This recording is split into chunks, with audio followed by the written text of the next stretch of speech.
I'm Trevor Crafton, the Executive Director of the Madison Area Chamber of Commerce. I'd like to thank the Mayor, as well as the Madison City Council, for allowing me the opportunity to speak this evening. I'm excited to do so. Why am I here? I'm simply here to communicate. That's it, nothing else. Just want to update you all on the success of our business community in 2013 through a chamber's eye, provide you with metrics from a range of interests, and speak of our local teamwork accomplishments. The chamber is the voice of business in our community. What does that mean? Well, in simplistic terms, if you start up a business in this community, you have an existing business, you just have an entrepreneurial spirit, I would love to sit down and speak to you, talk to you. If I don't have the answers, you can bet I will find the answers for you. We'll provide you with resources, networking abilities, statistics, business plans. We'll be very honest and upfront when it comes to your success. We also do what we say we're going to do, which is key in business. The voice of business also means we will take an active role in 2014 politically to help any and all local businesses that may be affected by local political issues.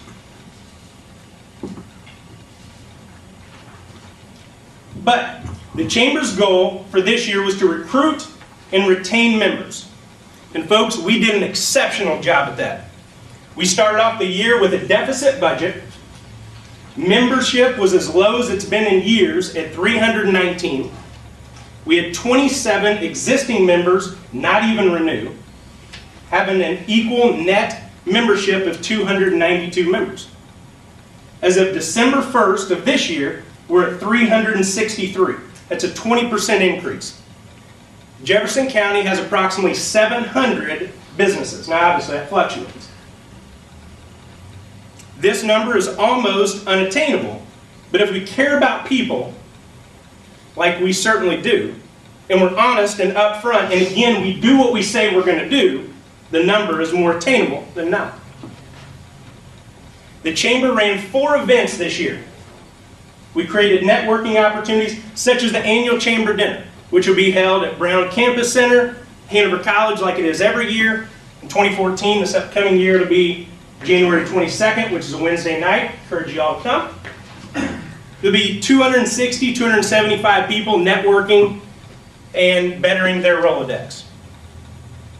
Annual Golf Scramble. 2 years ago, we chose not to do it. The romance of the Golf Scramble had depleted. We decided not to do it. We decided to reinvigorate it last year. We did. We got 18 teams, held at Sunrise, and we chose to take our marketing efforts another step above what we used to do, and we would take people and put them on the tees, talk to the participants, have that opportunity to have their 5, 10, 15-second elevator speech, but have that face-to-face, because that's important in business. We had the Regional Business Expo. The Regional Business Expo is extremely interesting because you partner with Scott County, Carroll County, and Switzerland County. Well, we had it at General Butler Park, across the river. We were allowed 40 spaces.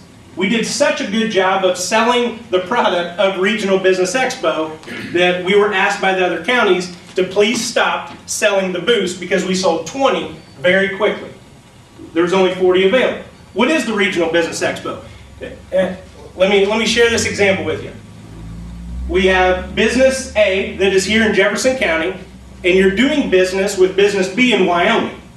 Well, you need to be connected. You need to collaborate. You need to know that there's another Business B that has the exact same product that's in Scott County, or that's in Switz or Carroll in the region.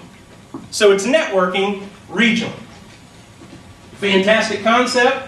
It continues to get better. Obviously, our very successful Soup, Stew, Chili, and Brew. In 2012, we had about 3,000 participants on Main Street.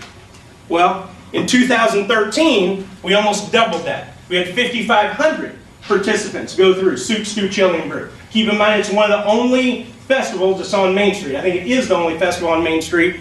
We're glad to have that and be able to implement it each and every year. We had a lot of positive feedback this year, which is always fun. We don't get that enough sometimes, so when you get positive feedback, it's fun to hear that. We also have constructive criticism, and in order to get better, you have to have that constructive criticism to advance. I don't know if you've heard on Wiki or WRX, but we're really pushing Good Sense gift certificates this year. What is a Good Sense gift certificate? Laura and I are walking through a store.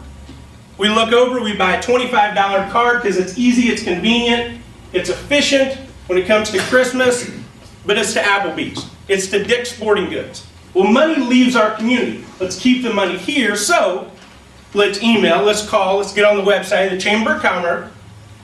Let's go ahead and get a Good Sense gift certificate. We'll give you a brochure that has a list of all the chamber members that you can use your gift certificate at. So it keeps the money local.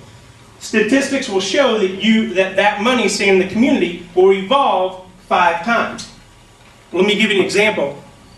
In 2012, the chamber sold almost $100,000 worth of Good Sense gift certificates. By that metric, multiply it by 5, the chamber helped keep $500,000 in our small community towards entrepreneurs, towards small businesses. That's exciting. I encourage you to take a look at that. It provides your loved one with other options as well.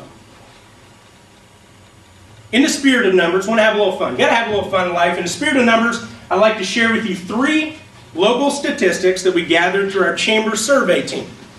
We implemented a survey team this year. It consists of 50 people, an eclectic arrangement of people from Hanover, Saluda, downtown, uptown, old, young, men, women, across the river, everywhere.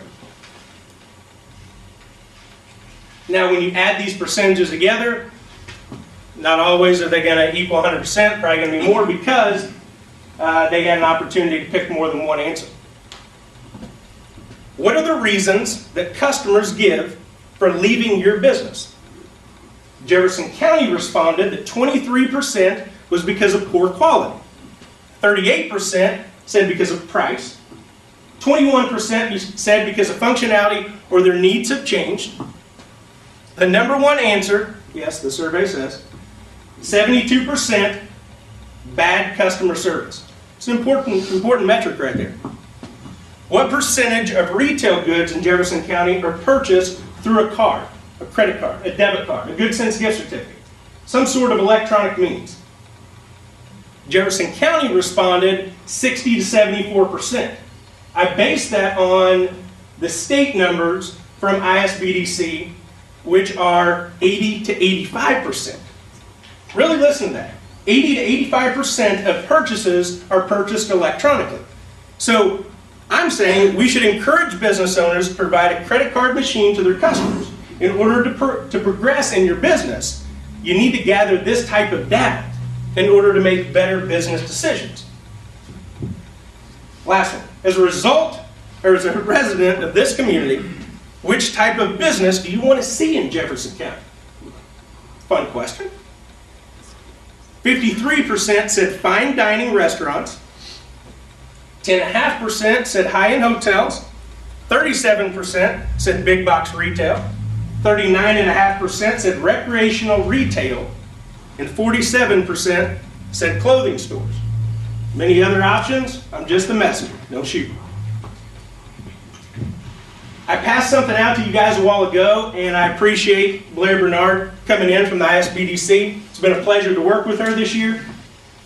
The packet I gave you has a couple things. First one is the metrics from the ISBDC. I want you guys to pay attention to a specific number. Total capital invested in 2013 was almost $2 million. Pretty impressive. Pretty impressive metric. It's been a pleasure, like I said. That's to work with ISBDC. We refer to them and we collaborate with them very regularly. So that is your all's investment. Any questions about the ISBDC? If I can't answer them, Blair's here to answer those. On that point, also, have y'all ever seen Shark Tank? Great show, my opinion. Well, the VOBC has a Shark Tank-esque type of deal. It'll be in May of this year, 2014.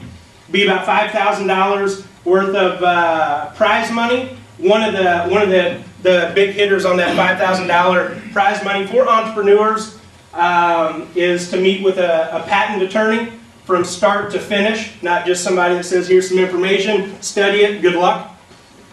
They actually sit down and spend some time with that. I think that's pretty cool. Because going over the holidays, if you talk to that entrepreneur, somebody who really wants to do something in life, something else, a new initiative, a new chapter in their life, and they talk about Shark Tank. Well, there's one in Jefferson County. It's the BOBC through the ISBDC, Indiana Small Business Development.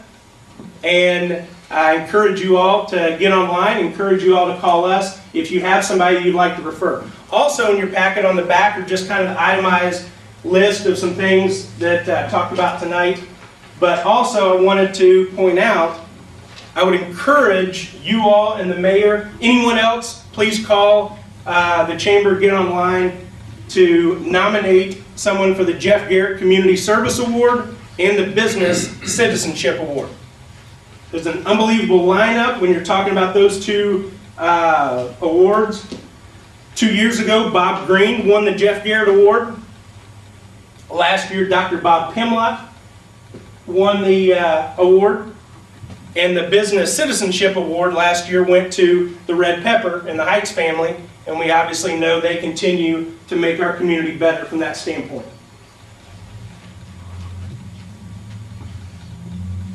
The Chamber and our business community understands this is a pivotal point in our county's history.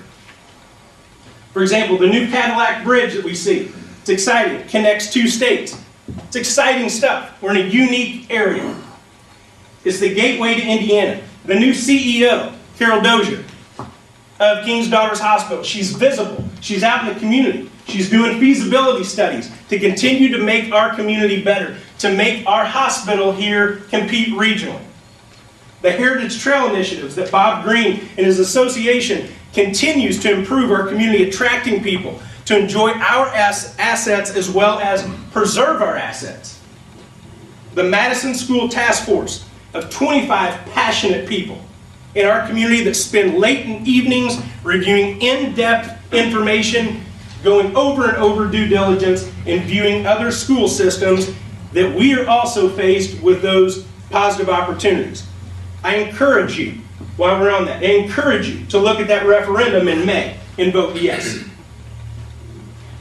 The Vision Action Plan by the local industry leaders formed a 30-person steering committee led by our community. I do know that they did have their first meeting. The newspaper was there. There was a positive editorial written. And I do know in the next couple months that they will be putting together a strategy to extract data from our community. It's the community's plan. Please spread that word. Because if you don't have a specific plan and you don't have community feedback, we won't know where we're going. The Chamber is excited about such positive initiatives. Also, it's been a pleasure to work closely with the JCIDC. It's been a pleasure to work with Echo 15. It's been a pleasure to work with Madison Main Street. And it's been a pleasure to work with Visit Madison. I encourage you, last thing before I leave, I encourage you all to remember one thing before I leave tonight. When you're gathering at your family and friend's house, over the holidays with friends and peers, and your entrepreneurial uncle or aunt that's sitting right next to you, and you're standing there in awkward silence or sitting there in awkward silence, and you happen to mention to her or to him, invest in our community, take a look at our unique assets, invest in our community. Encourage them to take a look at Jefferson County and specifically Madison. Merry Christmas, and thank you for the opportunity. Trevor, you stated roughly that next year the Chamber will take an active role politically, to use that word, on behalf of any business that is impacted by, and I'm paraphrasing here, public decisions, public policy, etc. Can you elaborate on that? A little bit. you know, if a small business owner, define, explain small business owner, they come and speak with me, I'm sitting down with them, there's an issue that is from the county, from the city, from the town of Hanover, whatever it is, that affects their business, we want to be active in that. We want to take a stance on that because we genuinely care about our business community. If we're the voice of business, then we need to stand up for them. And I don't think we've done that in the past. I think we want to have an active role. It doesn't mean that we're going to be full tilt politics. That's not what we're doing. We're there to help out the business community if they need our help.